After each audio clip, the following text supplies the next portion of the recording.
masih banyak yang salah gitu ya. Saya sudah list, mungkin di tim bisa dilihat itu, di saya post ya, rangkumannya untuk kelas A, sebelum yang absen. Sudah bisa lihat belum ya? Itu ada yang warna coklat-coklat itu ya. Saya share screen aja dulu.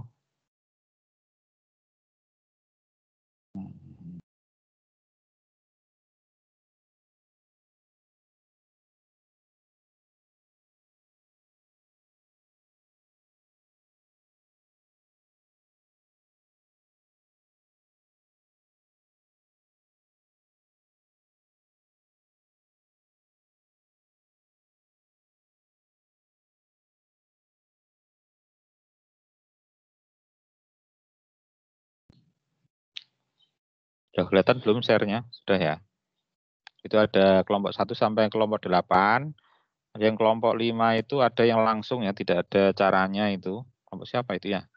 Yang atas itu tiba-tiba hasil. Nah, ini saya kira ini jangan sampai terjadi ya nanti kalau mengerjakan ujian atau tugas yang lain tiba-tiba langsung hasil. Ini enggak salah Satrio Adi yang kerjakan ya. Kemudian yang kelompok 8 ini masih banyak salahnya ini yang nomor satu ya, tiga-tiganya ini salah. Kemudian juga kelompok 8 ini untuk nomor 2 ya, nomor 3 itu juga masih salah. Nah, ini nomor berapa ini ya? Nomor 3D ini rata-rata salahnya hampir sama, yaitu volume yang sudah sudah distandarkan itu harusnya tinggal langsung dibagikan dengan masanya ya. Karena ada masa toluen sekian nanogram ya. Nanogramnya itu langsung diberikan volumenya karena volumenya distandarkan. Jadi tidak perlu dibuat standarisasi atau kubiknya berapa meter kubik untuk kondisi standar. Karena jelas yang sudah dihitung adalah volume perubahan volume aktual menjadi volume standar ya, yang nilainya sekitar 62,42 liter ini ya. Ini sudah volume yang standar. Nah, ini tinggal dibagikan ketemu konsentrasi. Nah, terus ada yang salah yaitu rumusnya ya. Kalau nanogram itu tidak ada sesuainya dengan ppb ya. Kalau ppb itu mikrogram. Kalau ppm itu miligram per meter kubik. Jadi yang kemarin itu langsung semua ya. Jadi berat molekul dikalikan 24, berat molekul dikalikan ppm-nya ya. Kemudian nanti hasilnya langsung dalam bentuk kalau sini ppb ya, nanti di sininya nanogram. Nah, itu tidak bersesuaian. Harusnya ppb-nya nanogramnya dibuat dalam mikrogram dulu ya. Kemudian baru dibuat dalam ppb ya. Nah, kemarin banyak yang salah di situ. Kemudian yang nomor 4 saya kira sudah banyak yang benar ya. Hanya beberapa hal ini masih salah dihitungan kira-kira untuk di awal dan di nomor A untuk benzen itu ya. Dan ada toluen ini tersebar. Kemudian etil benzen dan silen ini juga hitungannya masih salah. Overall untuk yang nomor 5 saya kira sudah sama semua, nggak ada masalah gitu ya. Yang masalah itu nomor 3 dan nomor 4 ya, terutama di nomor 3 gitu.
Selanjutnya saya akan share screen untuk materi hari ini. Ini terkait dengan peralatan untuk sampling kualitas udara ambien ya.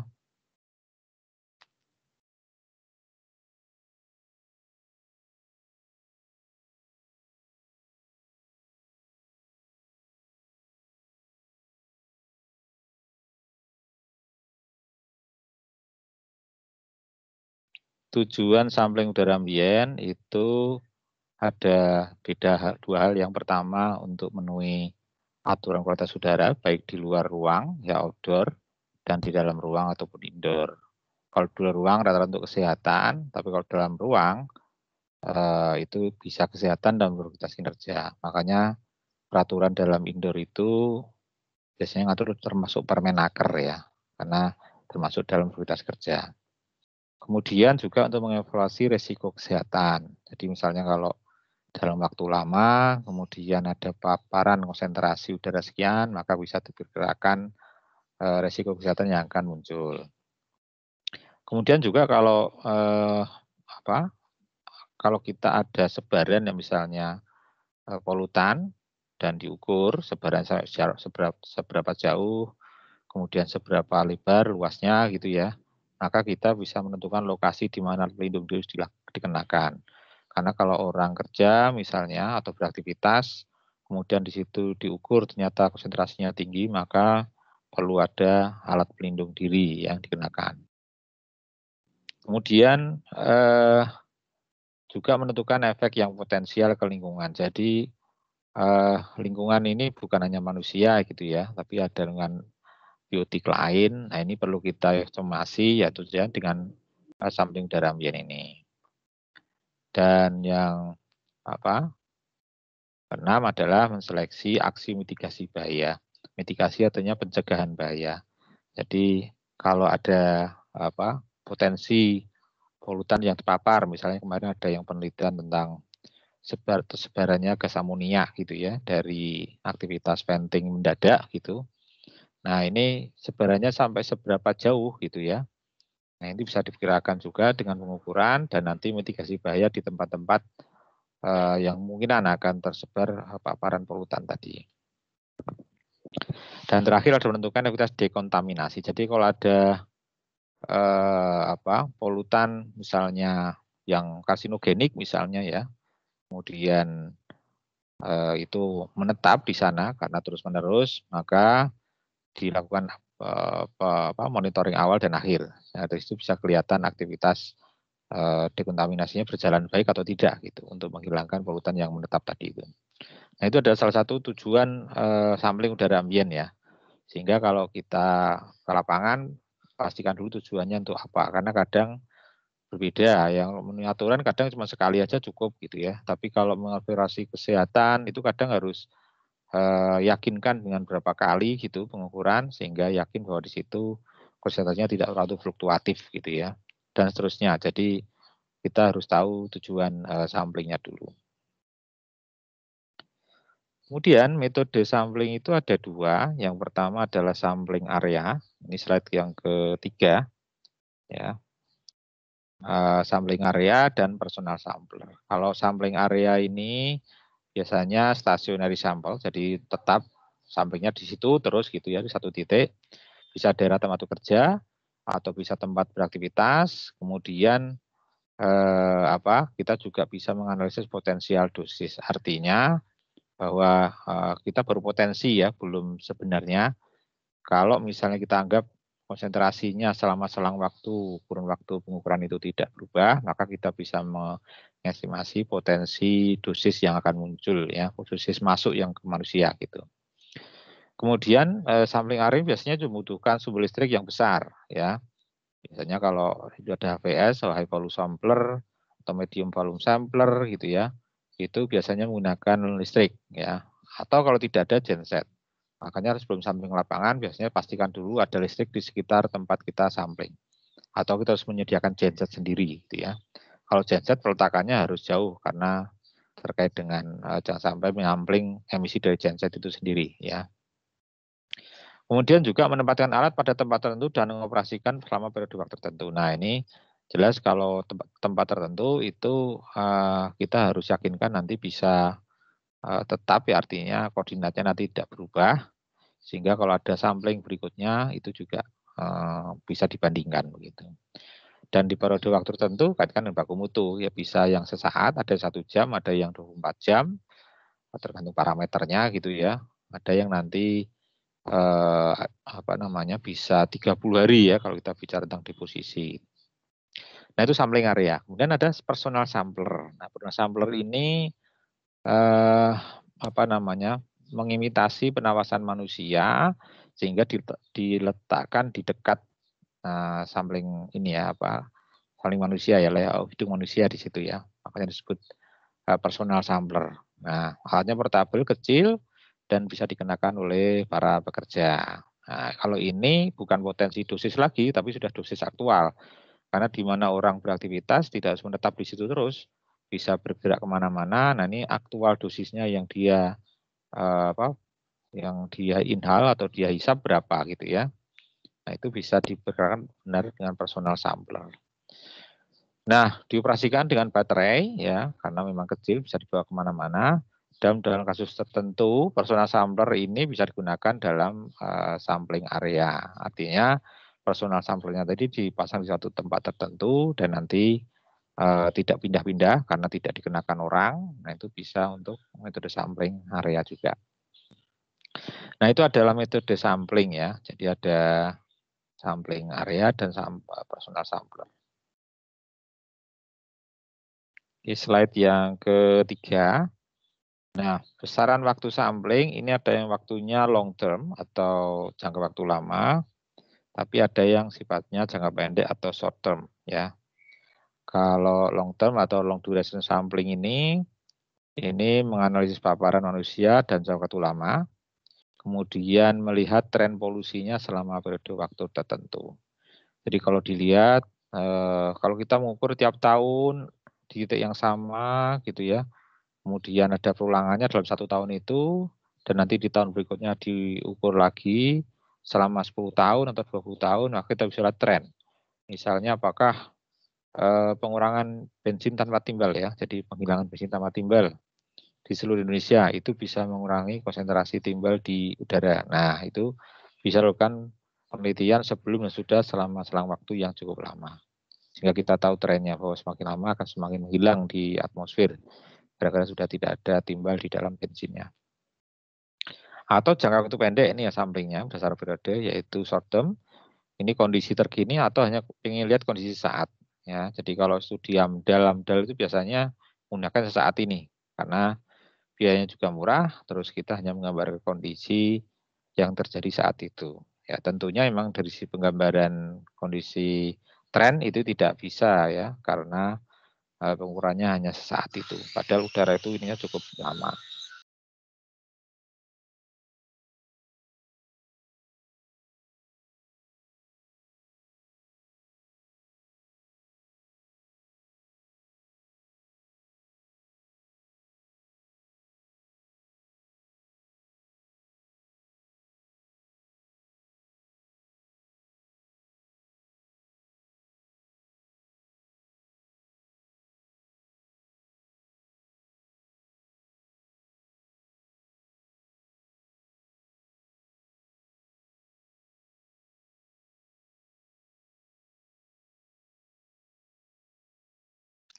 Sampling sendiri ada yang disebut sampling aktif dan juga sampling pasif.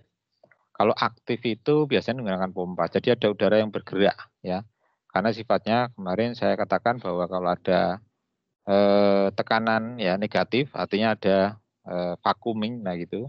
Itu pompanya ini juga pompa yang menghisap gitu ya, sehingga ada udaranya bergerak dan udaranya kita tangkap. Nah itu sifatnya aktif ya. Dengan flow rate-nya sudah ditentukan dan ada kehilangan tekanan waktu menghisap ya, karena pasti ada rugi-rugi energi lah karena dia harus menggerakkan udara lebih cepat begitu ya. Nah itu sampling aktif, kemudian ada sampling pasif. Nah ini sampling pasif ini tidak menggunakan pompa, tapi pada prinsip difusi, ionisasi, elektrokimia, elektrik, dan kondensasi. Jadi kalau ada alat-alat, dia portable, kecil, terus bisa mengukur berapa konsentrasi udara ambiennya untuk debu sekian misalnya, itu karena dia tidak Gunakan pompa, jadi pasif. Ini ada apa namanya? Ada konversi ya, konversi misalnya dengan difusi disetarakan konsentrasinya berapa, atau konversi ionisasi dari misalnya kandungan debunya itu dikonversi ke dari massa berapa. Jadi ada konversi-konversi itu. Nah, tentunya ini lebih cepat ya, artinya bisa mendapatkan konsentrasi dalam selang waktu yang lebih singkat gitu. Tapi kalau massa itu tadi harus ditimbang dulu, itu tentu yang gravimetrik ya kemarin saya katakan itu tentu akan memakan waktu dan periode waktunya juga lama samplingnya. Karena sampling sebentar bisa jadi tidak tertimbang karena saking kecilnya ya. Nah, jadi dalam metode pengumpulan ada sampling aktif dan sampling pasif ya. Sekarang banyak dikeluarkan metode jenis sampling pasif ya karena kemudahannya dan ininya resolusinya itu lebih tinggi, artinya bisa ketahuan dalam hitungan yang lebih singkat begitu. Tapi secara keakuratan itu lebih akurat yang dengan gravimetrik ya, karena itu langsung ditimbang dan memang itulah harusnya massa itu ditimbang gitu, bukan dikonversikan ya. Makanya kadang untuk kalibrasi yang alat sampling pasif ini menggunakan yang sampling aktif. Nah, kemudian pembacaan sampling itu ada dua, ada yang direct, ada yang indirect ya, yang langsung ataupun tidak langsung. Yang pembacaan langsung ini biasanya pada waktu yang terbatas begitu ya. Kemudian juga bisa digunakan segera gitu ya. Kemudian juga ini sebenarnya penyaring awal bukan studi yang detail ya. Kenapa seperti itu? Karena memang pengukuran langsung itu saya kayak seperti yang sampling pasif tadi itu sebenarnya konversi-konversi gitu ya, tidak langsung mendapatkan hasil gitu.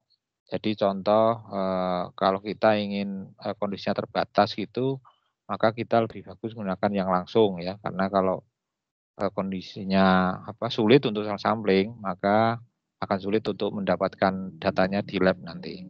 Dan juga untuk contoh hasil pembakaran. Bakaran itu kan salah satu emisi yang cepat berubah. Karena di dalam ruang bakar dia suhunya tinggi, begitu keluar dalam suhu atmosfer akan banyak yang sudah berubah ya, bertransformasi fisik kimia. Nah, makanya kalau ada pengukuran langsung itu menghindari adanya bias ya hasil pengukuran karena banyak yang berubah tadi itu. Kemudian juga untuk penyaring awal paparan polutan, jadi kalau pengukuran langsung itu tidak bisa ya sebagai dosis polutan ke reseptornya dalam diri manusia dibanding pengukuran tidak langsung. Nah, kemudian pengukuran tidak langsung ini sampel di lapangan kemudian dianalisis di lab ya. Contohnya di sini ada sampel gas, uap, partikulat, kemudian ditangkap dengan tempat tertentu gitu. Maka setelah itu bisa dibawa ke lab untuk dianalisa lebih jauh. Nah, tapi ini perlu ada perlakuan khusus pada sampling di lapangan. Jangan sampai dibawa ke lab, hilang waktu di dalam perjalanan ya. Misalnya gasnya mudah menguap gitu. Kayak gas VOC itu kan volatilitasnya tinggi. Nah, begitu ditangkap di lapangan, kemudian di lab sudah nggak ada. Kenapa? Karena hilang sepanjang perjalanan. Nah, itu harus ada treatmentnya. Karena kita mengukurnya beda waktu ya, mengukur sama untuk mendapatkan hasilnya.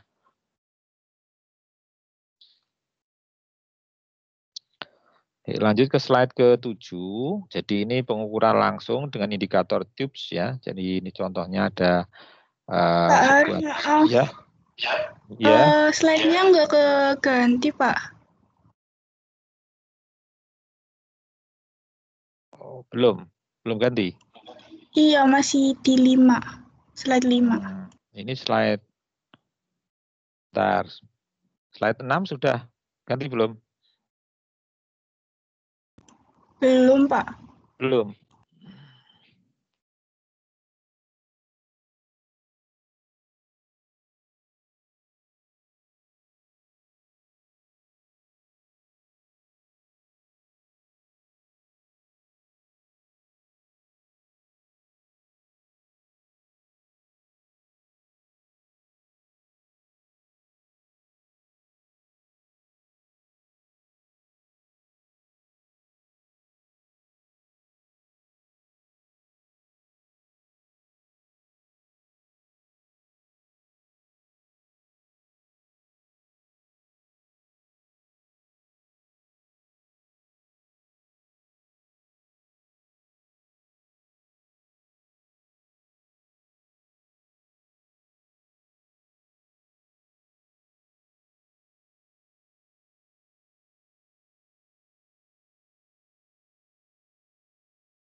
Sudah berubah ya di slide ke-7 ya.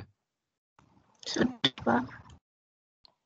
Ya, tadi yang slide ke-6 itu pembacaan sampling. Kalau slide yang tadi direct dan indirect ya. Ini yang ke-7 adalah pengukuran langsung dengan indikator tubes ya. Jadi tabung khusus gitu untuk mendeteksi polutan dengan dasar warna yang berbeda. Jadi ini berdasar reaksi-reaksinya di dalam tabung, sehingga kalau warnanya sekian berarti sudah konsentrasinya dan tinggi, kalau warnanya agak cerah masih konsentrasi rendah dan seterusnya. Nah, jadi perubahan warna ini akan sebanding dengan konsentrasinya ya. Tinggal petunjuknya seperti apa, ada skalatisnya gitulah ya. Seperti hanya pH meter lah kalau pakai kertas lakmus gitu ya. Itu sudah bisa menunjukkan adanya asam dan basa gitu. Hanya di sini agak lebih advance, dia sudah skalatisnya, kalau warna sekian, menunjukkan konsentrasi berapa ya. Tapi yang jelas kalau dengan gini, ini masih kondisi rough ya, masih kondisi kasar kalau kita ingin melakukan dosis yang sebenarnya. Kalau dosis sebenarnya akan lebih bagus kalau menggunakan alat yang digital ya, artinya kita ketahuan angkanya berapa, konsentrasinya segitu. Tapi dengan alat ini itu harus indikasi awal bahwa ada konsentrasi polutan yang nanti harus ditindaklanjuti dengan pengukuran lebih detail gitu ya. Nah, kemudian ini slide ke-8 sudah berubah belum?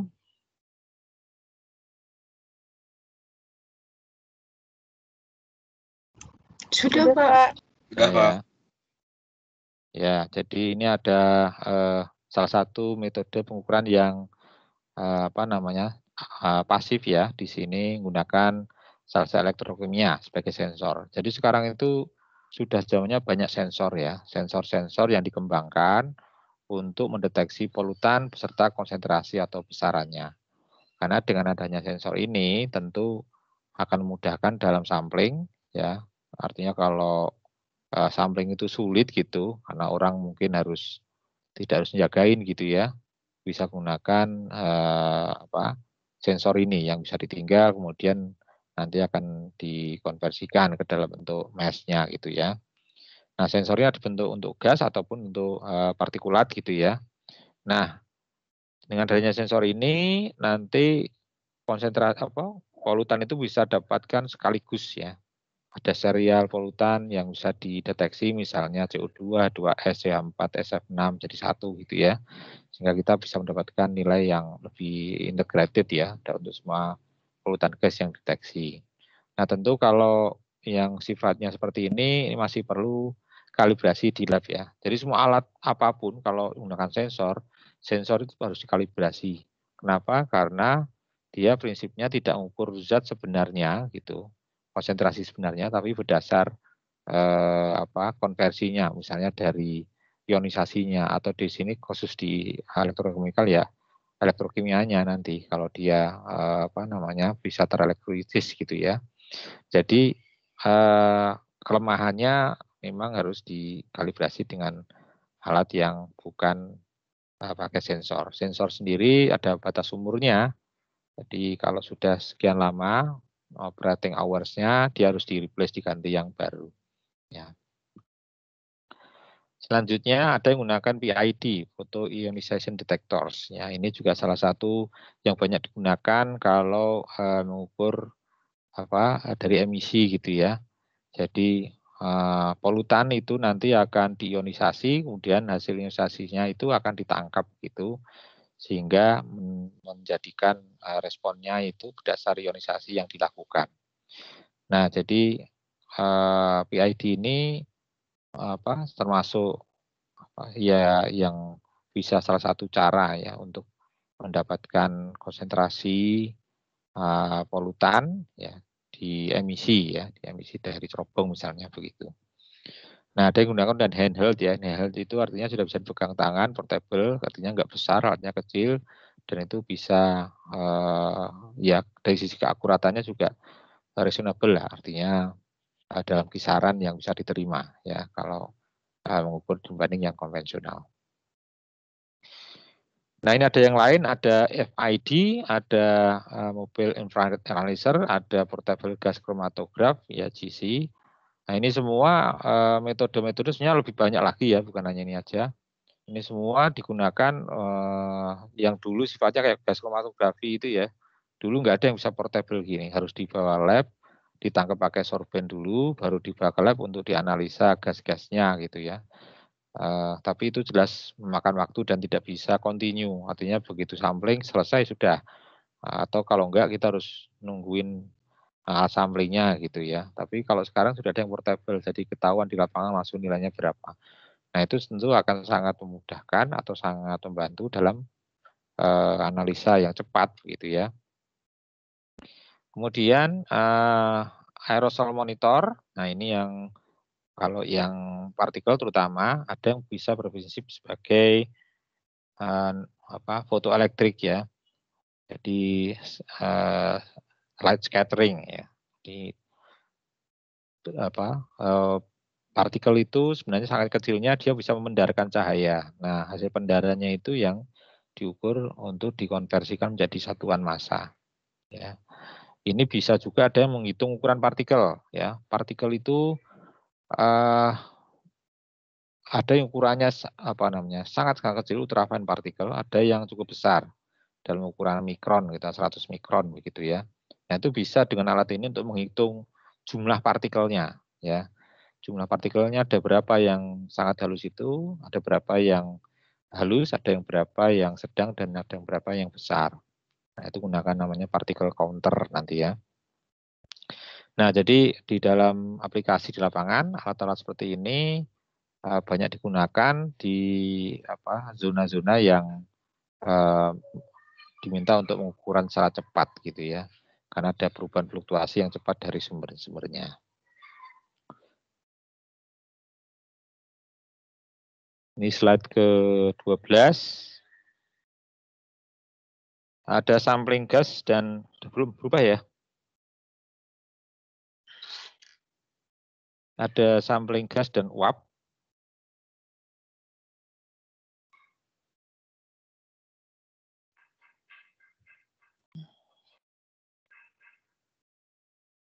Nah, sudah berubah. Ada direct collection, ada gas collection bags dan evacuated canister, ada impingers ya. Jadi untuk sampling gas ini ada tambuk pencorap sendiri yang bisa untuk bermacam-macam gas ya. Seperti di lab kita itu punyanya impingers itu, yang gambar 2 ini. Ya, ada dua impinger di sini. Nah, itu digunakan untuk menjerap gasnya dan nanti gasnya akan dibawa ke lab untuk dianalisis lebih jauh ya. Impinger biasanya isinya cairan, dia ada cairan penjerapnya.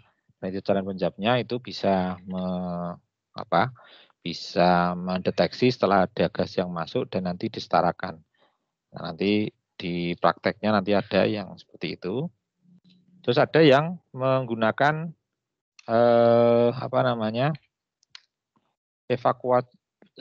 evacuated canister, itu seperti hanya tubular bag ya. Ini ada tubular bag sebelah kiri, yang kanan itu kanister ya. Jadi tubular bag itu menampung gas dalam sebuah plastik yang tidak bocor gitu ya. Artinya benar-benar terisolisasi benar, kemudian digunakan pompa yang bentuknya mini pump gitu, yang kecil gitu ya, yang debitnya itu mungkin hanya sekitar 100-an mililiter per menit. Anda bayangkan 100 mililiter per menit ya. Itu kecil sekali sehingga nanti tabung itu masuknya lama sekali isi gasnya itu. Dengan isi gas yang lama itu maka akan lebih mewakili untuk periode waktu tertentu ya, dibanding kalau sekali isi hanya setengah menit gitu selesai gitu ya. Nah, ini juga kadang menggunakan sorben juga yang paling bawah ini biasanya sorben dari karbon aktif gitu ya, untuk menyaring gas-gas yang bersifat volatil gitu.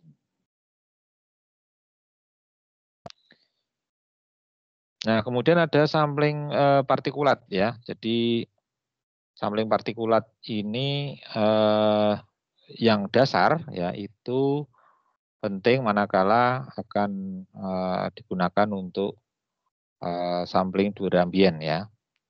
Nah, yang paling penting di sini adalah jenis bahan filter yang digunakan. Nah, ini belum nampak ya, bentar. Ya. Nah, filter medianya sangat pengaruh pada hasil analisa bahwa kita mungkin tidak hanya mendasarkan pada mass saja, masanya dari udara yang dihisap tadi, tapi juga kita pengen tahu kandungan kimianya ya dari yang ditangkap tadi partikulatnya. Nah, kalau kita ingin menangkap, ingin menganalisa lebih jauh tentang logam, ya, kemudian fume dari atau uap dari pengecoran logam misalnya gitu ya, atau asbes, maka kita menggunakan contohnya adalah selulosa, yang bahan dasarnya selulosa. Kenapa demikian? Karena selulosa sangat sedikit mengandung logam-logam gitu ya. Selulosa bahannya dari tumbuhan ya. Kemudian kalau kita ingin analisa debu secara keseluruhan dan silika ini contohnya, itu paling bagus menggunakan filter yang berbahan dasar PVC ya. Kenapa PVC? Karena PVC itu relatif stabil terhadap perubahan kelembaban ya. Ingat bahwa mengukur udara debu itu mungkin tidak hanya 1 jam, ada yang 24 jam. Nah, 24 jam itu pada saat pagi hari itu sangat lembab sekali. Nah, kalau filternya tidak tahan kelembaban, bisa jadi nanti filternya itu tidak kuat untuk bertahan ya, bisa jadi sangat basah sehingga mudah robek gitu ya. Atau nanti waktu dibawa ke lab filternya sangat basah sekali, nunggu lama, nunggu sampai kering dulu ya, karena air sendiri bisa memberikan berat ke filternya tadi ya. Nah, yang lain juga ada PTFE Teflon, ini juga sangat bagus untuk debu secara keseluruhan, juga untuk parameter yang lain ya, contohnya yang organik juga ada yang cocok dengan Teflon. Dengan juga dengan fiberglass, ini fiberglass itu banyak mengandung logamnya, makanya cocoknya untuk menganalisa yang organik ya. Di sini ada PAH, ada strychnine ya, yang memang dia bukan logam dan dia tergolong dari organik. Jadi filter untuk sampling udara itu penting kita pilih yang sesuai dengan tindak lanjut dari filter itu, mau diapakan, mau dianalisa apa begitu ya. Kalau kita menganalisa organik, berarti harusnya bahan dasarnya bukan yang dari organik. Takutnya nanti filternya itu massa organiknya itu lebih besar dibanding massa organik yang ditangkap di udara, ya, sehingga nanti jadi bias. Deteksi besar sebenarnya dari filternya sendiri, bukan dari udara yang kita tangkap. Selanjutnya ada sampling ukuran partikel yang kurang dari 5 mikron. Ya, di sini ada cyclone-nya juga, ya, yang bisa memisahkan. Okay. Jadi cyclone itu bukan hanya alat pengendali, tapi juga bisa untuk sampling udara ya. Saya pernah menggunakan cyclone ini juga, yang kecil gitu. Yang penting di sini ada pompanya ya, pompanya yang harus bisa menangani rugi-rugi dalam cyclone itu.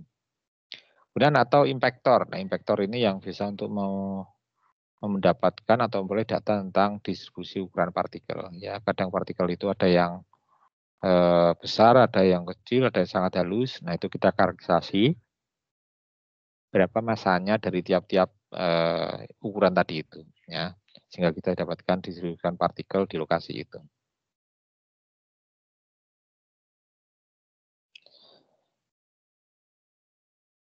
Kemudian ada pompa sampling. Nah, pompa sampling ini kalau kita bicara area sampling tadi ya harus yang besar tadi ya saya katakan, karena debitnya besar. Bisa sampai 1000 liter per menit ya. 1000 liter itu hampir 1 kubik itu 1 menit. Ya, jadi sangat besar sekali yang harus bisa menghisap dengan cepat begitu ya, 1 kubik per menit. Nah, ada yang hanya sekitar 20 liter per menit atau bahkan 10 liter per menit gitu ya. Itu karena beda peruntukan. Biasanya untuk yang area itu yang besar. Nah, kalau untuk yang personal ini rata-rata memang samplingnya fluoridnya kecil ya. Makanya tidak kedengaran. Kalau orang sampling personal sampai kedengaran itu kan ganggu orangnya ya, pompanya itu. Makanya relatif silent ya untuk yang sampling personal. Kemudian ada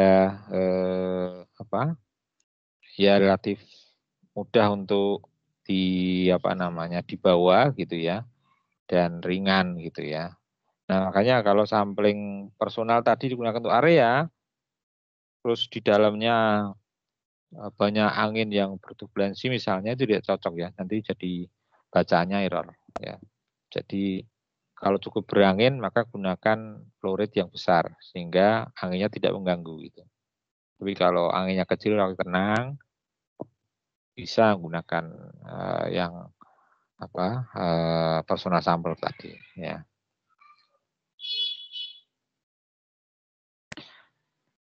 Nah, kalau sampling area jelas flow rate-nya besar dan menggunakan listrik ya, terus tidak terpengaruh angin. Ya, itu karena anginnya itu kecepatannya di bawah kecepatan pompa itu ya.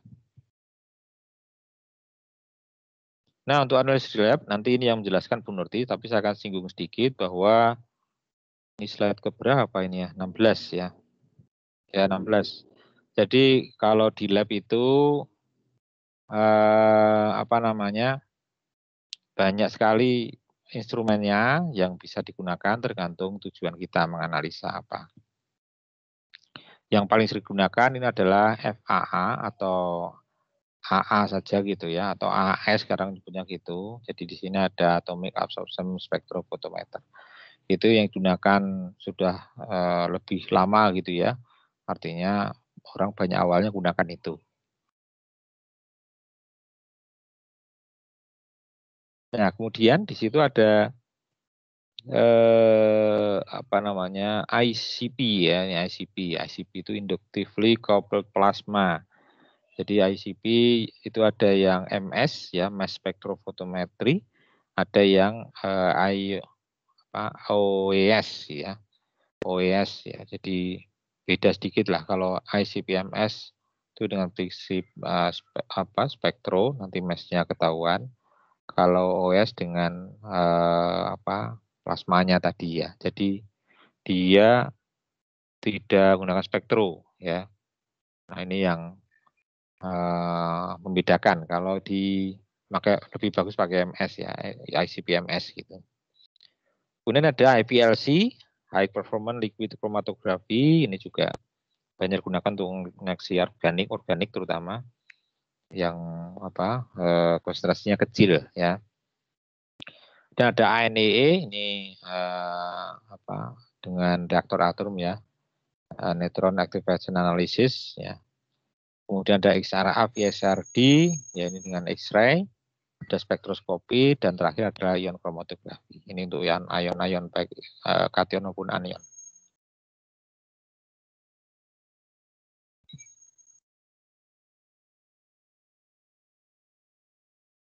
Sampai sini ada yang mau ditanyakan dulu?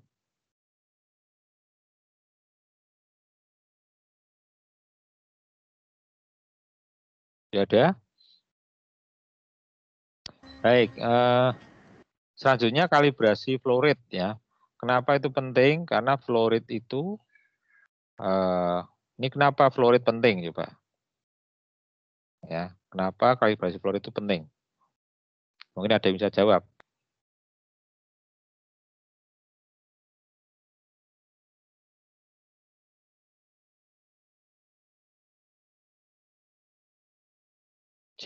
Jenifana. Iya, Mana Pak. Jane? Kenapa kalibrasi itu penting, flow rate? Belum tahu, Pak. Lu belum tahu. Lah itu tulisannya apa sih itu? Berkaitan dengan ukuran partikel yang disampling dan volume udara yang disampling. Terus sudah. Iya, Pak. Artinya, terus paham tidak dengan tulisan itu? Apa maksudnya itu supaya apa ya? Tidak paham, Pak. Enggak paham. Lah tunjuk yang paham siapa? Apa ya? Devita, Pak. Devita, yo mana Dev? Katanya kamu paham. Iya Pak Her. Saya juga belum paham Pak Her. Oh, terus nanya siapa? Nanya Pak Her. Nama saya. Pak Har yang lain kali ya. Coba. Siapa lagi? Satu lagi. Oke, Davita menunjuk siapa?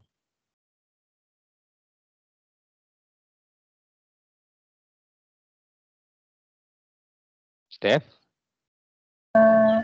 Dia Wijayanti Pak. Dia, mana? Iya, dia. Hadir Pak Har. Ya, hadir. Jawabannya hadir atau jawab? Mau nih pertanyaan. Mungkin ya Pak, karena kalibrasi flow rate ini dibutuhkan karena ini tuh nanti akan membutuhkan tingkat keakuratan yang tinggi. Nah ya, kenapa?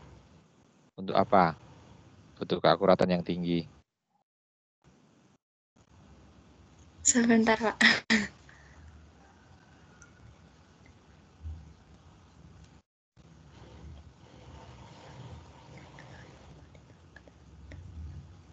Tujuannya sampling itu apa akhirnya? Untuk memperoleh data. Data apa?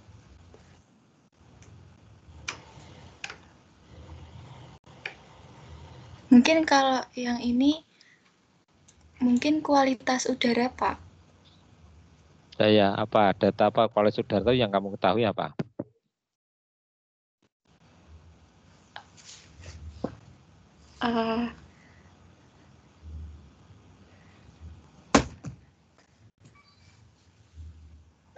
Apa ya Pak, sebentar.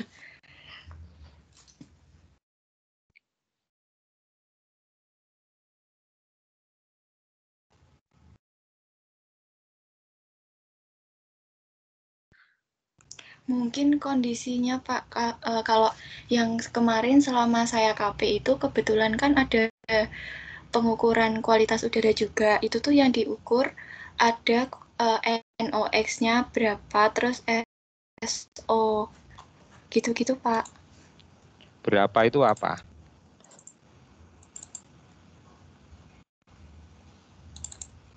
Dalam angka Pak, maksudnya nanti kalau kemarin itu dibandingkan dengan baku mutu, apakah itu memenuhi baku mutu atau tidak?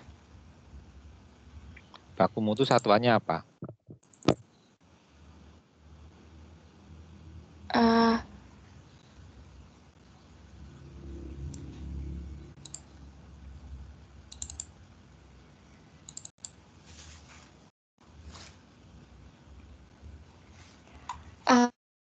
Sebentar Pak.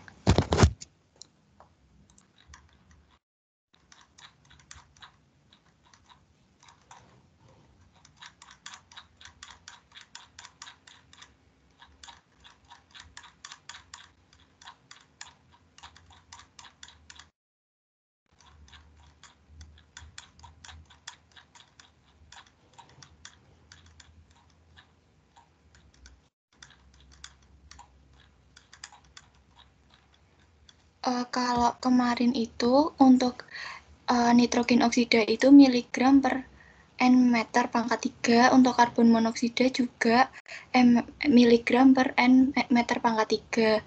Untuk sulfur dioksida juga miligram per N meter pangkat 3. Oke, nah sekarang coba kaitkan. Sekarang Hamda, Ezra. Meningkatkan tadi yang dinyatakan oleh Dea. Ya Pak, halo. Suara Ya, saya halo. masuk Pak. Masuk, ya. Ya, kalibrasi flow rate itu tujuannya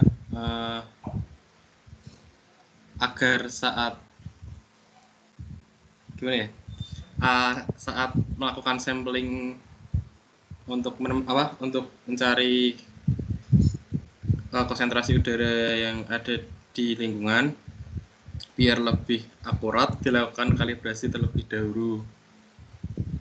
Dan kalibrasinya itu dilakukan sebelum diambil sampel dan setelah diambil sampel, seperti itu ya Pak ya?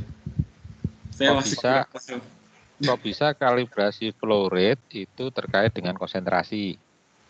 Maksudnya tadi yang dijelasin sama Dea, bukan konsentrasi ya Pak, berarti ya, apa yang namanya, jumlah kandungan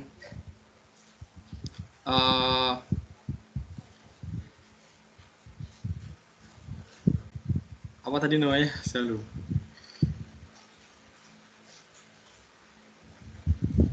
Baku mutu. Iya, itu Pak. Untuk memenuhi baku mutu mungkin ya, sorry itu Pak, mohon maaf, saya masih belum paham. Oke. Coba nanti lagi yang lain.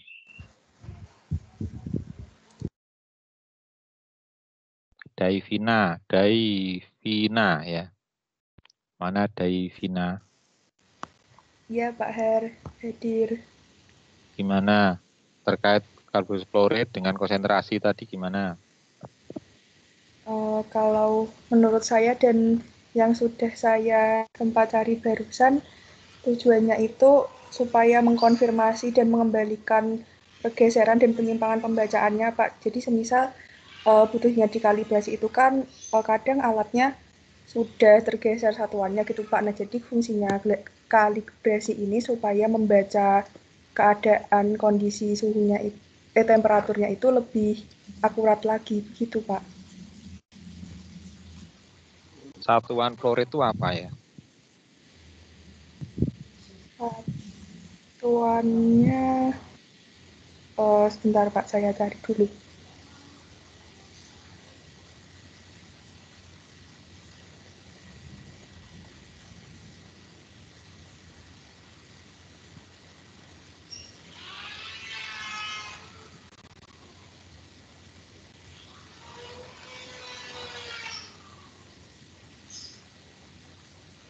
Meter kubik per second, Pak.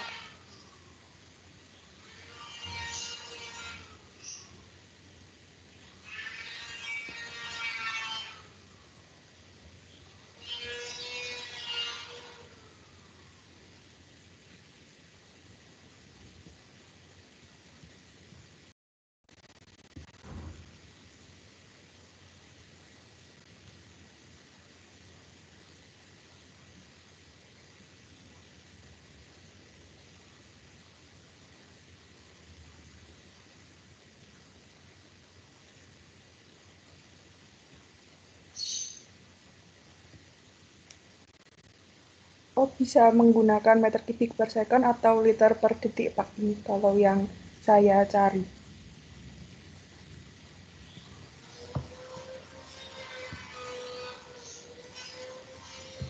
Maksudnya kaitannya tadi kalau meter kubik per second dengan konsentrasi itu loh.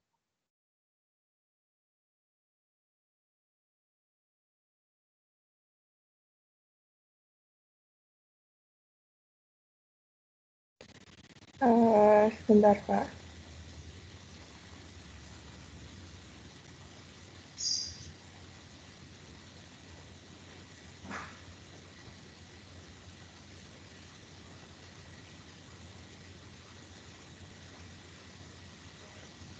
Berarti nanti mungkin dikonversikan dulu gitu, Pak. Nah iya, kalau flow rate kan ini ada di contoh soal juga. Flow rate sekian meter kubik per detik gitu ya misalnya. Terus terkait dengan konsentrasi, konsentrasi itu satuannya apa? ppm. Ya yang tadi disebutkan oleh dia.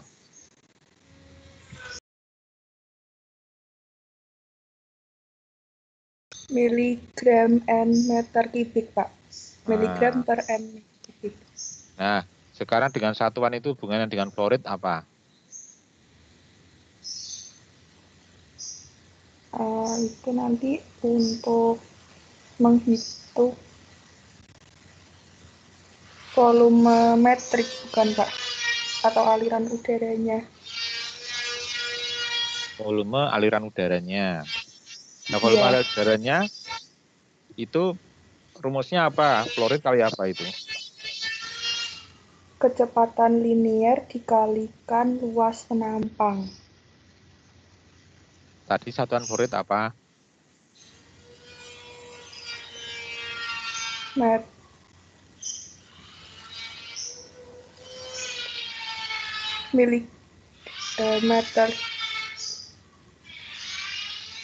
Miligram per meter kubik, Pak. Satuan flow rate, itu satuan konsentrasi.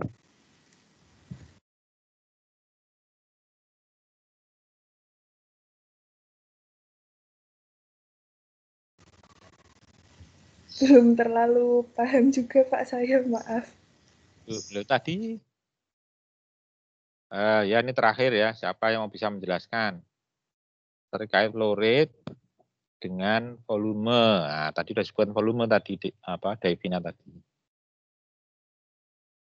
Gimana flow rate dengan volume itu gimana?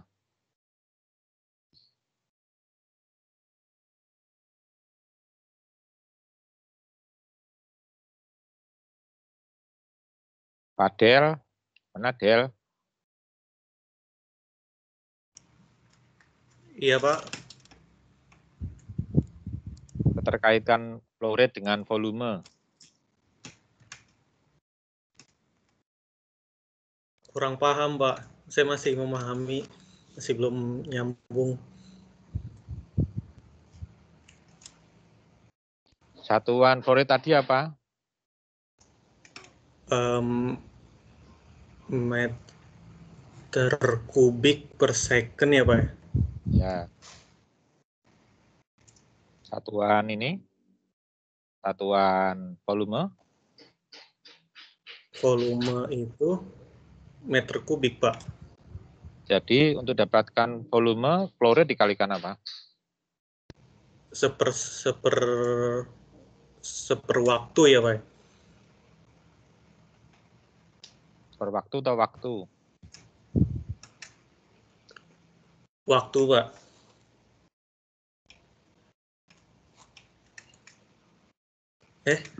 Tadi Seper waktu, Pak. per waktu. Per waktu atau waktu? Seper waktu. Waktu atau per waktu?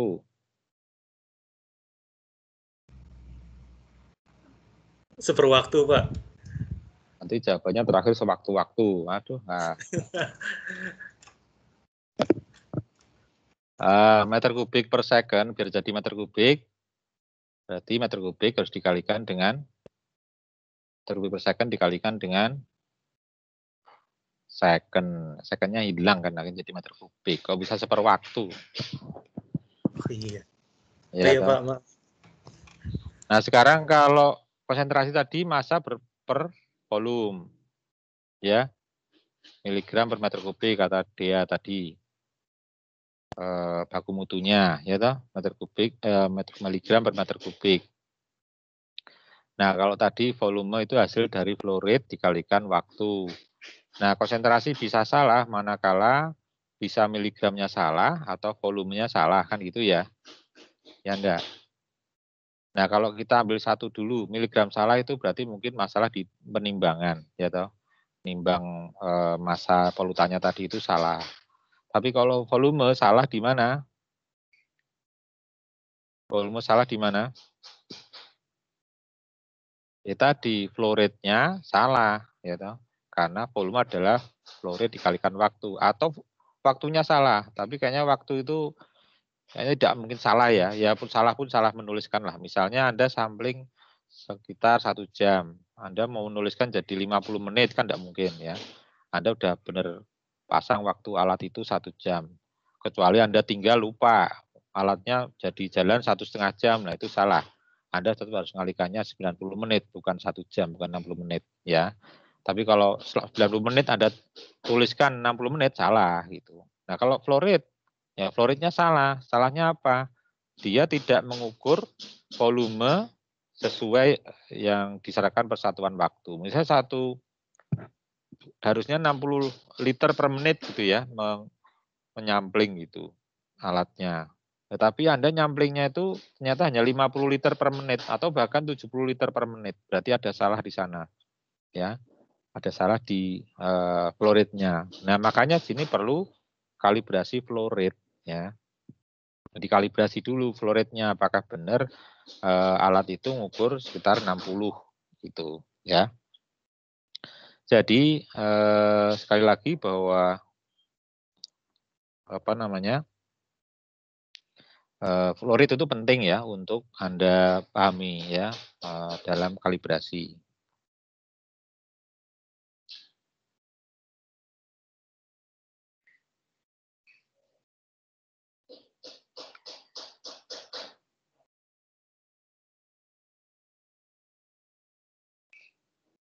Baik, selanjutnya jadi perlu ada kalibrasi sebelum dan sudah karena kadang kalibrasi itu apa namanya sebelum sampling dimulai alat itu harus kita kalibrasi dulu flow rate-nya berapa. Kemudian setelah kalibrasi ininya gimana apa hasilnya. Kadang setelah dipakai di lapangan itu ada perubahan lah dalam kesensitivitas alat ya dalam melakukan sampling. Nah, itu penting. Nah, di sini ada kalibrasi primer dan sekunder. Kalibrasi primer itu di lab ya, kalau kalibrasi sekunder itu di lapangan. Jadi kadang di lapangan kita perlu kalibrator juga. Tidak harus ke lab dulu. Sampling Anda lab di Semarang, sampling di Karimun Jawa misalnya ya. Terus Anda nggak punya kalibrator sekunder di lapangan, nanti kalibrasi di Semarang mau sampling lagi, kalibrasi lagi, bawa ke Semarang lagi, repot gitu ya. Jadi kalau bisa memang punya kalibrator sekunder sehingga di lapangan pun bisa dilakukan kalibrasi ya.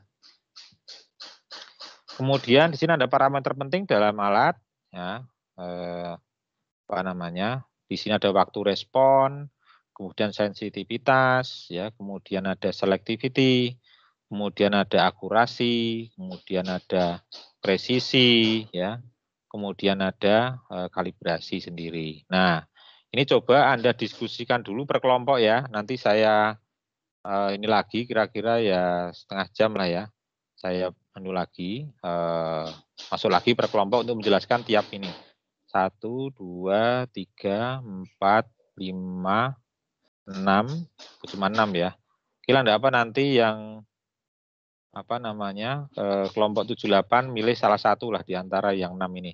Kelompok 1 menjelaskan waktu respon, kelompok 2 menjelaskan sensitivitas, kelompok 3 menjelaskan selektivitas, kelompok 4 akurasi, kelompok 5 presisi, kelompok 6 kalibrasi. Nah, nanti kelompok 78 bisa milih salah satu lah yang dari ini ya. Dari mulai waktu respon ini ya. Coba diskusikan dulu. Nanti setengah jam lagi saya akan masuk lagi ya. Sudah jelas? Halo? Jelas Pak Her. Ya, silakan diskusi per kelompok dulu ya.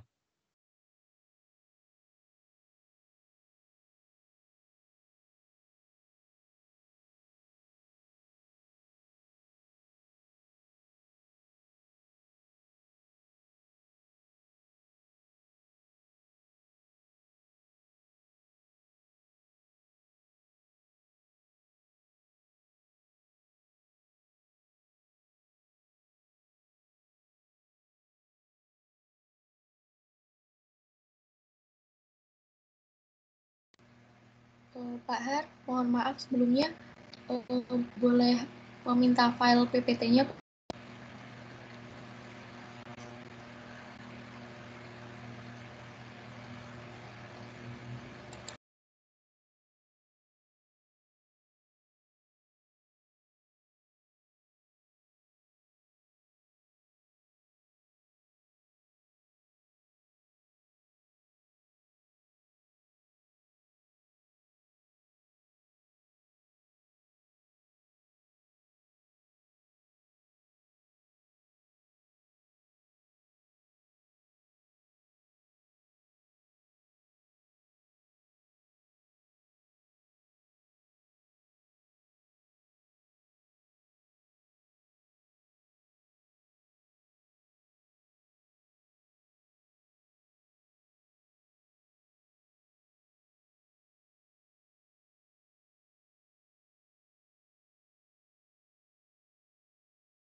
Gimana, sudah selesai belum?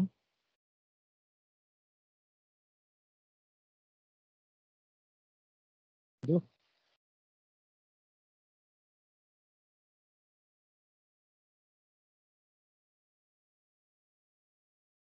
Halo?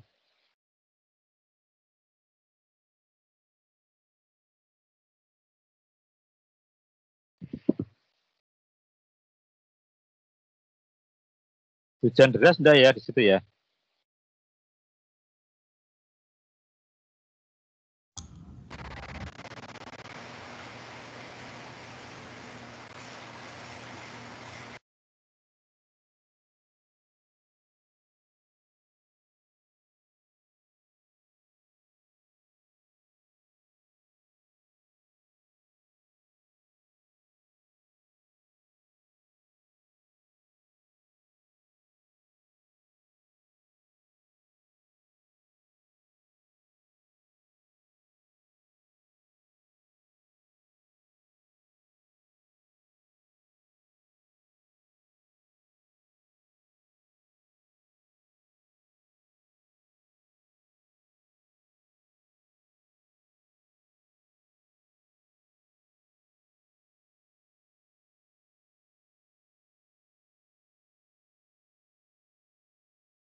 Oke, kelompok 1.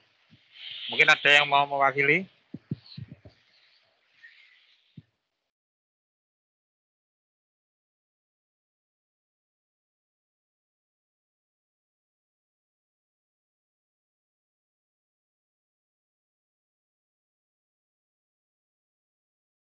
Halo?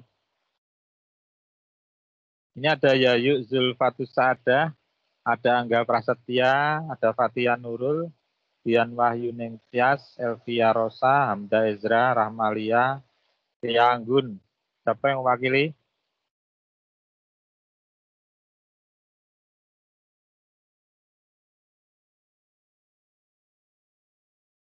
Halo? Apakah suara saya terdengar? Hamda? Terdengar Pak. Iya. Ini soalnya backsound-nya suara hujan jelas sekali.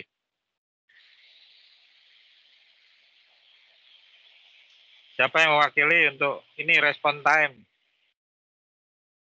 Elvia Rosa ada nggak sini? Ada, Pak. Ya, silakan Elvia, jelaskan tentang respon time. Itu materinya sudah tak kirim ya di anu ya. Tolong mungkin tadi saya lupa, bisa dipelajari itu. Yang kelompok 2 apa, kelompok 3 apa tadi.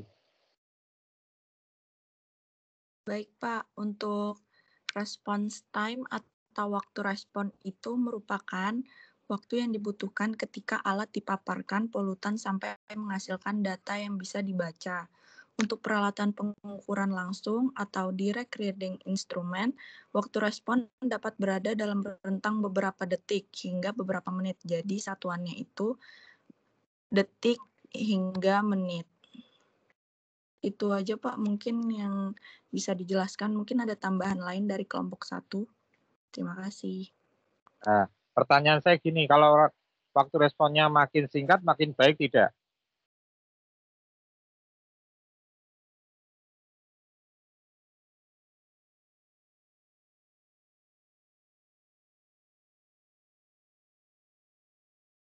Gimana? Dian Wahyuning Tias?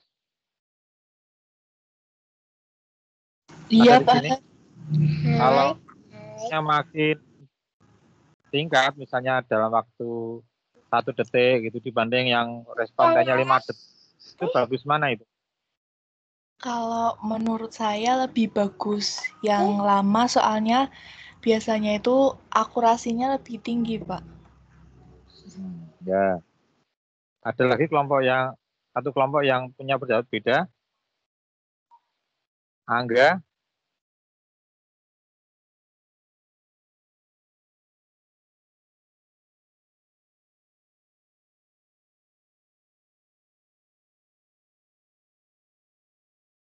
Rahmalia?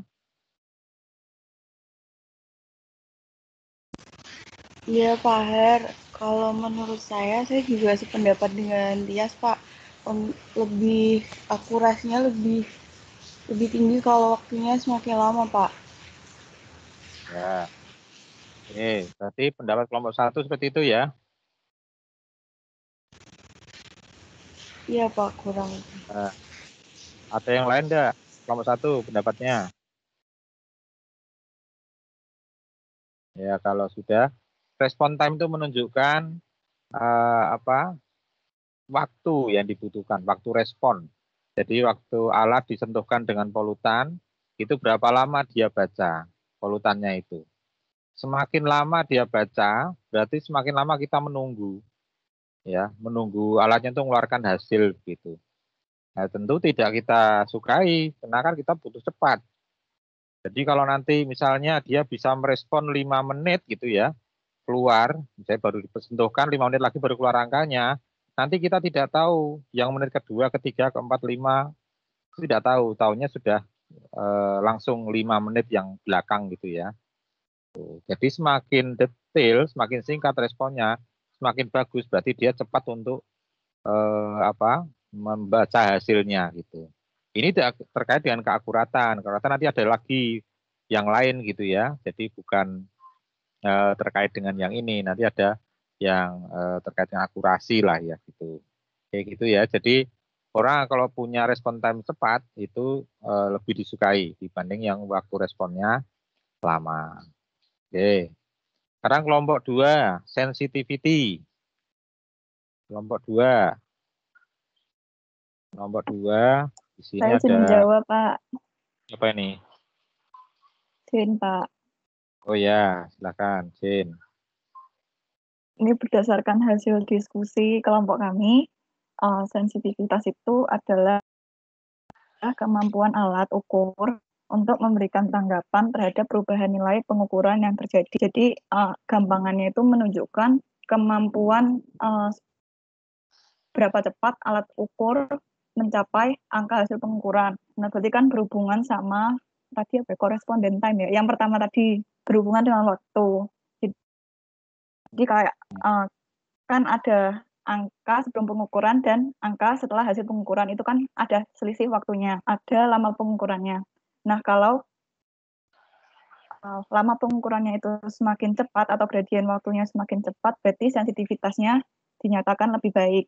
Nah, karena sensitivitas itu kan juga bisa berhubungan dengan ada rentang sensitif. Nah, makanya misal dalam mengukur suhu ruangan dari alat yang sensitivitas gimana ya? Alat itu kan punya sensitivitas yang berbeda-beda.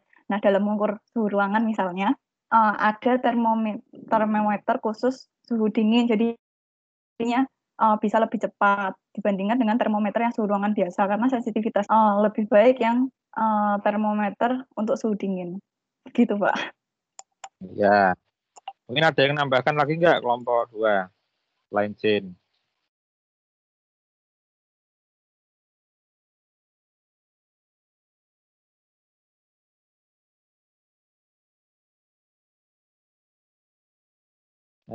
Itu bahannya sudah saya ya di Teams ya. Jadi kalau menurut definisi yang di sini, sensitivitas adalah kemampuan instrumen untuk mengukur secara akurat perubahan. Nah, perubahannya ya. Jadi bukan akurasinya, perubahannya. Perubahan konsentrasi polutan ya. Jadi kalau orang sensitif itu artinya apa? Mungkin kalau kena singgung sedikit kata-kata yang mungkin tidak bagi orang yang kurang sensitif ya nggak ada masalah, tapi bagi orang sensitif dia langsung bereaksi kan gitu ya. Ini sama kalau kita analogikan dengan alat. Alat itu kalau kita paparkan ke polutan dengan perbedaan konsentrasi yang kecil, dia bisa mendeteksi. Tapi ada alat yang seperti punya kita yang di lab itu ya CO kita itu dalam ppm ya, itu membedakan 1,5 dan 2 itu nggak bisa. Munculnya 1, 2, 3, 4, 5, 6 gitu ya. Jadi nggak bisa muncul 1,8 itu nggak bisa. Nah, tapi ada alat yang bisa mendeteksi sampai ketelitian 0,5 ppm misalnya begitu ya. Jadi bisa membedakan 1,5 dan 2 begitu. Atau bisa membedakan lebih kecil lagi, 1,1 sampai 1,5 itu beda. Jadi perubahan kecil polutan itu bisa dideteksi oleh alat, itu berarti alatnya sensitif gitu ya. Sensitif terhadap perubahan yang kecil. Kalau perubahan besar saya kalau kecil bisa, pasti bisa gitu ya. Cuman memang ada rentang operasional lah kalau misalnya paling maksimum berapa bisa deteksi gitu ya. Tapi intinya di sini bahwa alat itu punya kesensitivitas gitu ya. Semakin mahal biasanya sensitivitasnya makin tinggi. Ya, kalau kita berada pada bekerja pada rentang suhu yang sempit misalnya ya, misalnya antara 29 dan 30. Nah, kita harus punya termometer yang bisa mendeteksi 29,1, 29,2 dan seterusnya. Kita tidak bisa menggunakan termometer yang hanya bisa menunjukkan angka 29 dan 30. Nanti nggak kebaca selisih di rentang antaranya itu gitu ya. Jadi kita nggak harus punya temperatur atau barometer yang lebih sensitif. Itu inti dari sensitivity ya. Kemudian selectivity, ini kelompok 3 ya. Selectivity. Siapa ini? Ada Maulana, ada Alinda, ya. Ada siapa lagi? Nabila Husna, ya.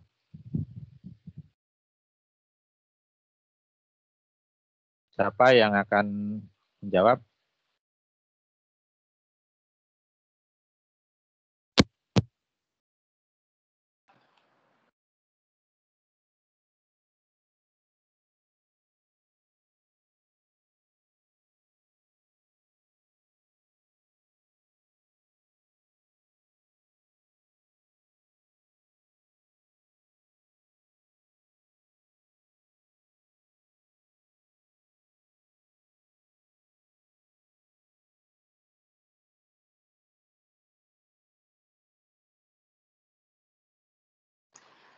Siapa yang mau jawab?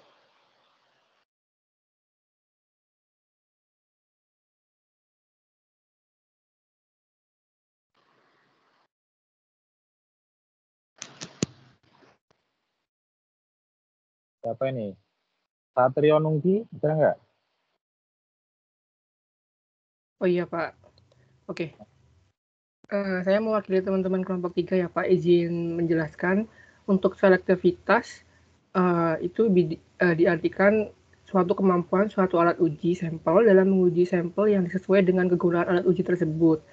Atau juga bisa diartikan suatu metode yang menggambarkan kemampuan suatu metode yang dapat mengukur zat analit tertentu saja secara cermat dan seksama dengan keberadaan zat atau komponen lain dalam matriks sampel tanpa hasil analisa. Jadi kemampuan suatu alat untuk menguji parameter tertentu saja sesuai dengan alat uji tersebut. Seperti itu, Pak. Ya, ada yang sudah mendekati ya. Jadi kalau dari Satrio Nunggi tadi ada poin yang kedua yang penting, yaitu mendeteksi polutan atau parameter yang ditinjau itu menurut yang memang itu yang dinilai gitu ya. Artinya polutan kadang memiliki sifat yang hampir sama ya. Misalnya logam di udara gitu ya, ada yang sama-sama valensi 2. Nah, itu mungkin ada berapa logam seperti itu. Nah, dia bisa mendeteksi alat itu tidak berdasar valensi aja, tapi juga berdasar jenis ya, jenis polutannya. Nah, jadi dia selektif. Tidak semua ion bervalensi 2 dia deteksi gitu ya. Artinya kalau kita ngeset hanya magnesium misalnya, ya magnesium aja yang akan ketahuan begitu ya. Nah, itu adalah selektivitas. Jadi menseleksi mana yang memang harus bisa dideteksi, mana yang tidak deteksi gitu ya. Oke, selanjutnya yang keempat, akurasi. Nah, ini coba kelompok 4 siapa ini yang mau ini? Ya Pak, Ya, siapa ini? Melia Nadia. Ya, Jadi saya mewakili kelompok 4 akan sedikit membahas tentang akurasi.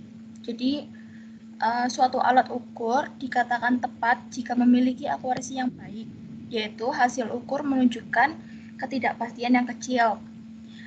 Keakuratan sebuah penelitian diukur dari seberapa dekat hasil ukur dengan nilai sebenarnya.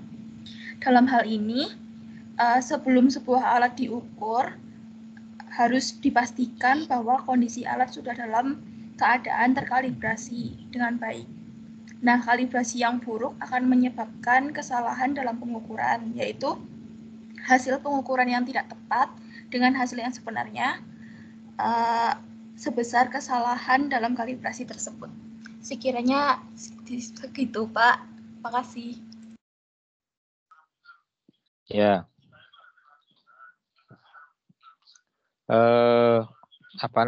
Terkait dengan akurasi, ya tadi disebutkan ya, poinnya ada menunjukkan nilai yang sebenarnya ya. Jadi kalau alat itu akurat, artinya alat itu bisa membaca kondisi yang sebenarnya. Contohnya misalnya QPH meter. Kita punya larutan standar 5 gitu ya. Kemudian alatnya itu kita masukkan untuk deteksi itu. Nah, kalau yang menunjukkan angka 5 berarti dia akurat ya.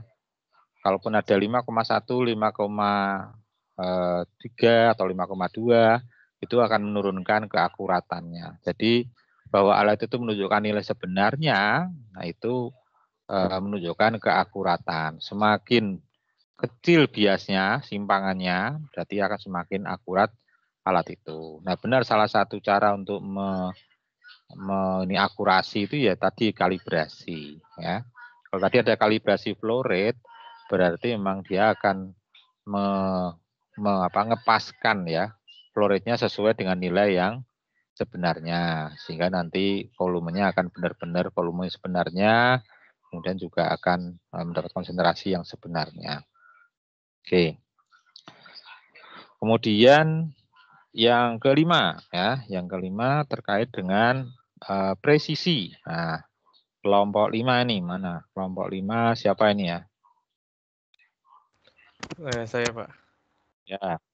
Ya, jadi kalau presisi itu kemampuan untuk menunjukkan atau menghasilkan nilai yang konsisten dari suatu pengukuran objek yang sama. Jadi hasilnya dari pengukuran itu hasilnya itu mendekati sama gitu Pak.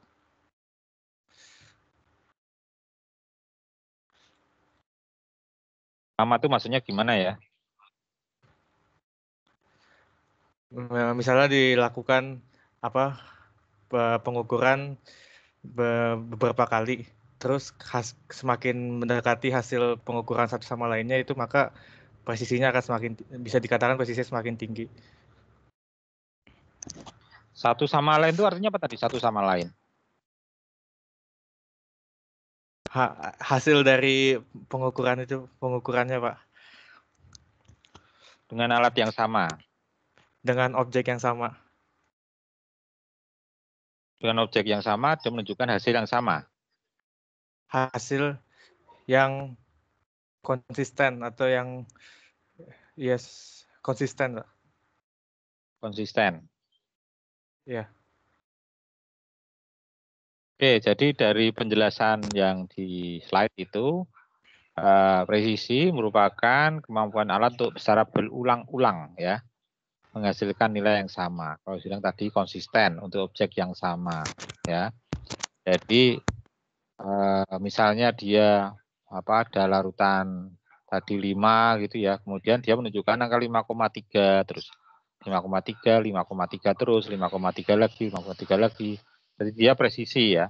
Presisi di angka 5,3. Nanti pas diganti 6 beda lagi. Jadi 6,1, 6,1, 6,1 terus gitu ya. Jadi dia presisi di nilai yang konsisten untuk objek yang sama dan objeknya berpindah juga dia sama. Nilainya akan konsisten di suatu nilai tertentu ya. Nah, oke, kemudian terakhir yaitu tentang kalibrasi. Pak, siapa nih kalibrasi kelompok 6? Saya Pak. Ya. Emil. Baik Pak, saya mencoba menjawab untuk mewakili kelompok 6 terkait kalibrasi itu adalah memastikan kebenaran nilai-nilai yang ditunjukkan oleh instrumen ukur atau sistem pengukuran atau nilai-nilai yang diabadikan pada suatu bahan ukur dengan cara membandingkan dengan nilai konvensional yang diwakili oleh standar ukur yang memiliki kemampuan telusur ke standar nasional atau ke internasional, di mana tujuan dari kalibrasi ini adalah untuk menentukan deviasi, kebenaran nilai konvensional penunjukan suatu instrumen ukur, terus menjamin hasil-hasil pengukuran, dan menentukan apakah peralatan yang digunakan masih layak pakai atau tidak. Dan terakhir yaitu untuk deteksi korelasi dan melaporkan setiap variasi keakuratan alat uji, serta untuk ini juga Pak, untuk menjamin kehandalan dan data dalam rangka meningkatkan akurasi dalam instrumen pengukurannya. Itu Pak mungkin dari saya. Mungkin teman-teman ada yang mau menambahkan. Terima kasih Pak. Tadi terdeteksi korelasi tadi maksudnya gimana ya? Sebentar Pak.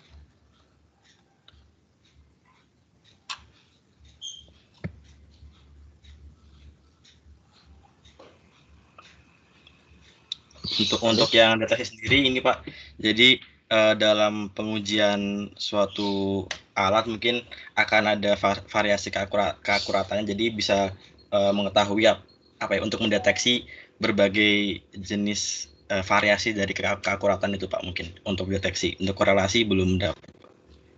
Mungkin ada yang mau nambahin teman-teman. Ya, mungkin ada yang menambahkan kelompok 6.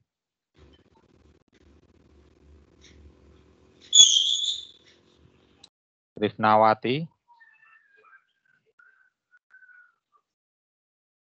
Ada.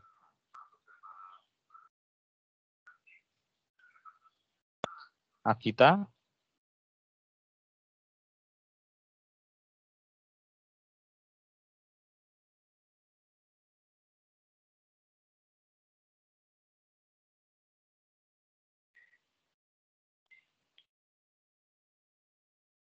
Oh, enggak ada.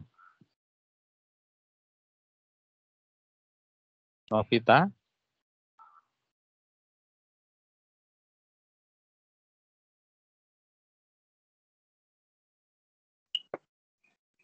Tadi baru gabung soalnya sinyalnya susah. Oh ya. Mau bantu jawab, Emil atau gimana?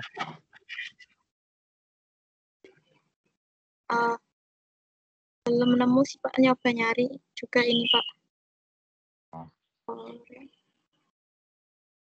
Oke ya.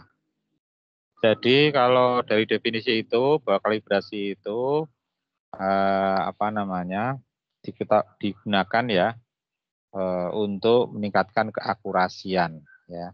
Karena kita ingin mengukur nilai sebenarnya. Kalau alat itu tidak dikalibrasi, nanti alat itu akan menunjukkan nilai yang enggak sebenarnya ya. Jadi perlu kalibrasi. Nah, kalibrasi itu biasanya dilakukan secara periodik.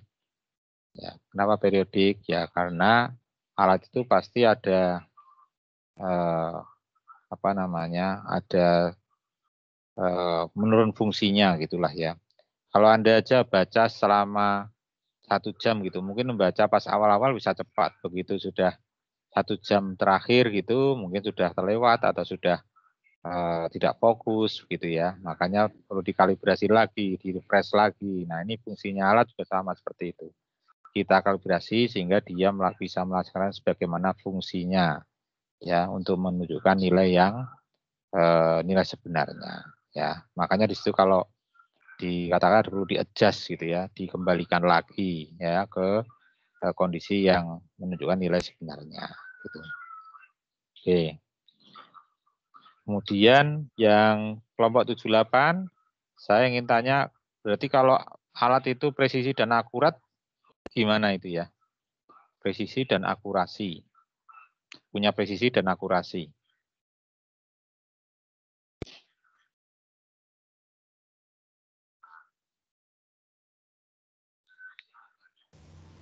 Tasha?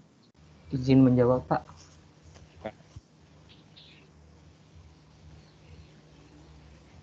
Ya, Fikri.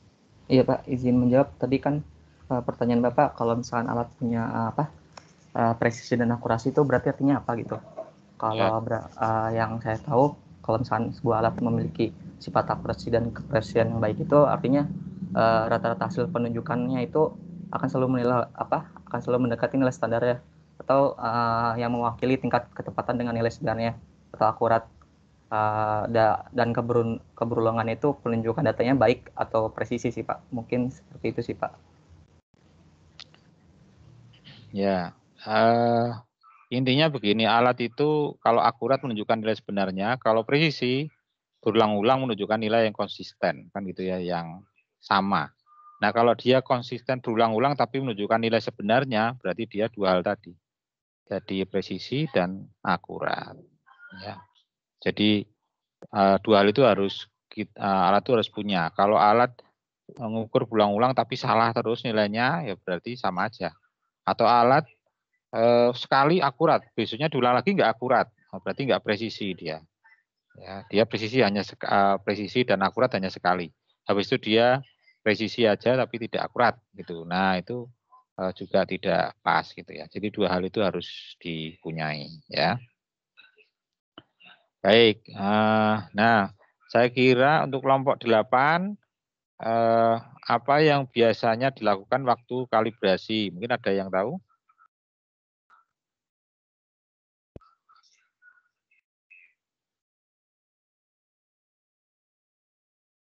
Kelompok 8.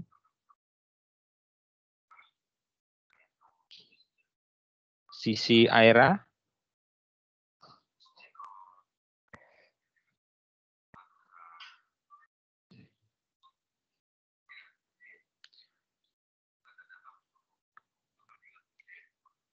Oke, kalau tidak ada, ya gini aja, kalibrasi itu biasanya dilakukan tadi ada di lab sama di lapangan ya.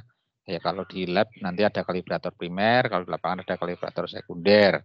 Intinya bahwa alat itu dikembalikan ke kondisi mengukur yang sebenarnya, makanya dekalibrasi.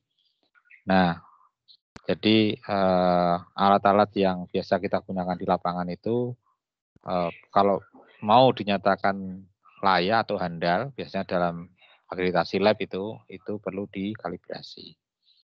Baik, untuk selanjutnya ini sampai waktunya selesai ya. Silahkan Anda pelajari lagi yang kemarin ini, yang saya upload di tim, sudah lihat ya tadi ya. Untuk yang tabulasi tadi, terutama yang saya beri warna orange ya. Itu tolong diperbaiki tiap kelompok. Ya. Jelas? Halo? Jelas, Pak. Sudah lihat ya hasil yang saya upload itu? Sudah, Pak. Ya udah, nanti tolong diperbaiki terutama yang orange. Sama yang biru itu kelompok 5 tolong dirinci lagi itu. Karena hasilnya langsung ini Satriadi ini. Tidak ada rincian caranya gitu. Itu ya. Baik, silakan nanti anggota kelompok untuk berkoordinasi. Dan yang sudah dikumpulkan nanti cukup revisinya saja ya, revisinya yang orange itu ya. Oke, saya kira itu ya, gimana? Mohon maaf Pak Har, untuk pengumpulannya kapan nih Pak? Oh ini seminggu lagi nggak apa-apa, ya harus sekarang. Oh iya Pak. Nah. Di file Teams atau bagaimana Pak? Nanti Bapak. Dua aja, tapi tulisi revisinya gitu. Revisinya aja ya, jangan semuanya lagi. Misalnya yang saya warna orange itu nomor 3D, nah itu jadinya gimana, terus nomor 4B misalnya gimana gitu. Gitu ya. Baik Pak. Ya, terima kasih Pak. Baik, terima kasih. Silakan Anda mulai berkoordinasi. Ya, saya harapkan revisinya tidak ada yang tidak melakukan revisi ya, karena hampir semua kelompok ada walaupun hanya 1 atau 2 begitu. Baik, tidak ada pertanyaan lagi, maka bisa kita akhiri kuliahnya. Semoga tetap sehat selalu. Assalamualaikum warahmatullahi wabarakatuh. Waalaikumsalam warahmatullahi wabarakatuh. Waalaikumsalam. Terima kasih Pak. Terima kasih Pak. Terima kasih Pak. Terima kasih Pak.